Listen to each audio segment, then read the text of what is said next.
D'abord, je veux faire une déclaration de 30 secondes. Il y a des années déjà, j'avais dit que l'État du Sénégal avait rompu avec la démocratie et l'État de droit. Et chemin faisant, aujourd'hui, il est manifeste que la politique a fait irruption dans le palais de justice. Et lorsque la politique entre dans le palais de justice, il appartient aux acteurs judiciaires d'être lucides.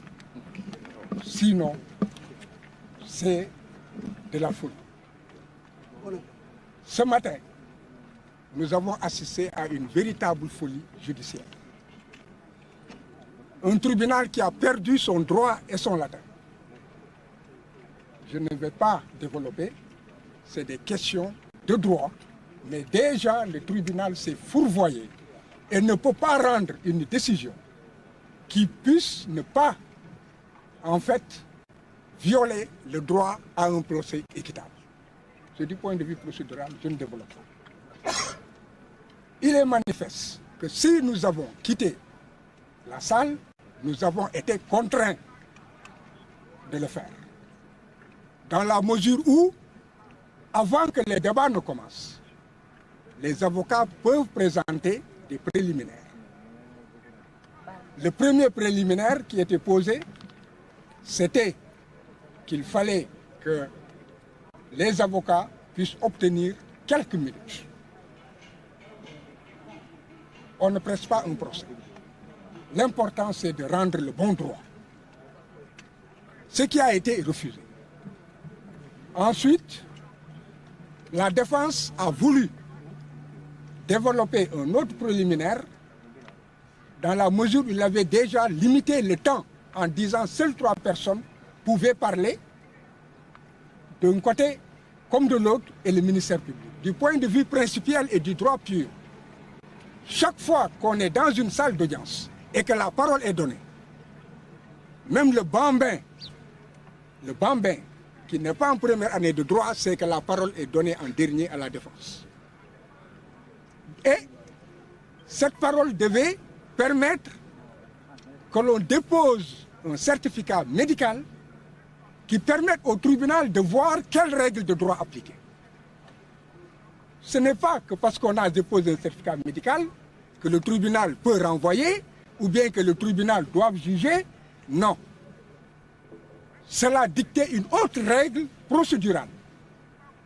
Mais comme je l'ai dit, alors le tribunal avait perdu son latin et avait perdu ses moyens et était rentré dans une logique où il ne fallait pas écouter les avocats, ni de par leurs moyens, ni de rien du tout. Et le juge ne s'est pas privé de dire, maître, dans des circonstances dans lesquelles nous nous trouvons, la défense se retire. Est-ce qu'il appartient à un juge de le dire? Donc, le tribunal était dans la logique, non pas de ne pas écouter les avocats, mais était en train de voir quel était le confort que la défense pouvait lui donner en quittant la salle. Il est clair. Et nous avons demandé un donné acte. C'est le minimum. Que le tribunal constate que nous déposons un certificat médical et qu'il l'a reçu. Il avisera après, du point de vue procédural, ce qu'il fera. Le tribunal a refusé de prendre le certificat médical. Nous avons demandé à ce que le tribunal demande au greffier de donner acte de ce qu'il a refusé de prendre le certificat médical. Le tribunal a refusé. Et a commencé à lire l'assignation. A-t-il terminé la lecture? Ne l'a-t-il pas terminé? En tout état de cause, il a donné la parole immédiatement à la participée.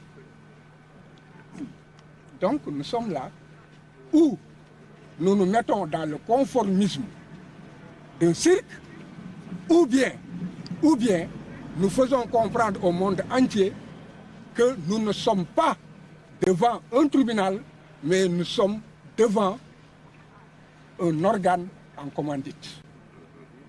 Et mieux encore, aujourd'hui j'interpelle le monde entier. La défense entière de tout l'univers, c'est une attaque contre la profession d'avocat. Le fait qu'on ait brutalisé et retourné manu militari notre confrère qu'on n'arrive pas à joindre. On ne sait même pas dans quel avion on l'a mis et où est-ce qu'on l'a débarqué. On a empêché la défense d'exercer la profession. Donc ce n'est pas une attaque ni contre Sonko, ni contre nous seuls, mais contre en fait l'ensemble de la défense. Et il n'appartient pas à un État de choisir qui va venir défendre un citoyen ou qui ne doit pas venir pour défendre un citoyen. Nous avons pu voir que l'État a laissé entrer dans le territoire national un avocat étranger venu pour la partie civile. Et cet avocat est dans la salle. Et au même moment, il a amputé Ousmane Sonko de la défense dont il s'était choisi. Donc, il est manifeste que c'est un précédent. Et nous sommes dans un État où il n'y a que des précédents. J'avais dit qu'il y a l'école de Macky Sall.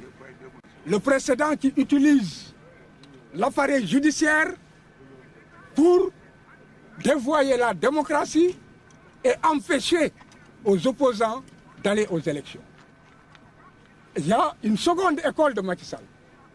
Cette école, c'est que désormais, les États empêcheront la défense de faire venir des avocats de notre pays.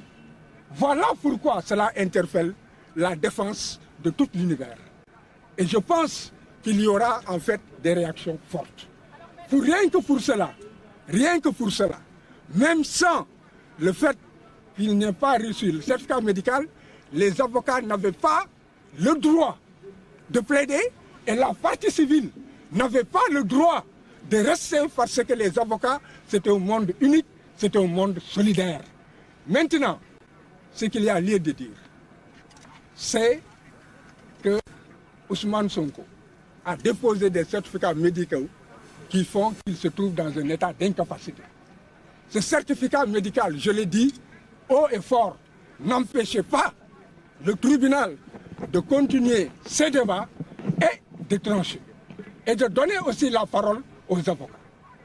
Mais il est manifeste, comme je l'ai dit, il y avait des erreurs et le tribunal a perdu son latin et son droit. Sauf que la loi dit qu'à l'absence du prévenu, les clients, les avocats ne peuvent pas plaider. Est-ce que vous confirmez? Vous savez, vous n'allez pas. En tout cas, c'est ce qu'a dit le juge. C'est ce qu'a dit le juge. Non, laissez-moi répondre. Et les avocats de la partie civile. À l'absence du prévenu, vous ne pouvez pas plaider pour votre client. Oui, bon. Qu'est-ce que vous répondez à ça? Ce que je réponds, vous êtes dans la règle de droit, et il est moins facile que cela. Si j'ai dit que le juge a perdu son latin, entendez que le cours de la justice devait continuer. Et les avocats devaient être entendus. C'est du droit pur, ne vous aventurez pas à cela. Tenez-le.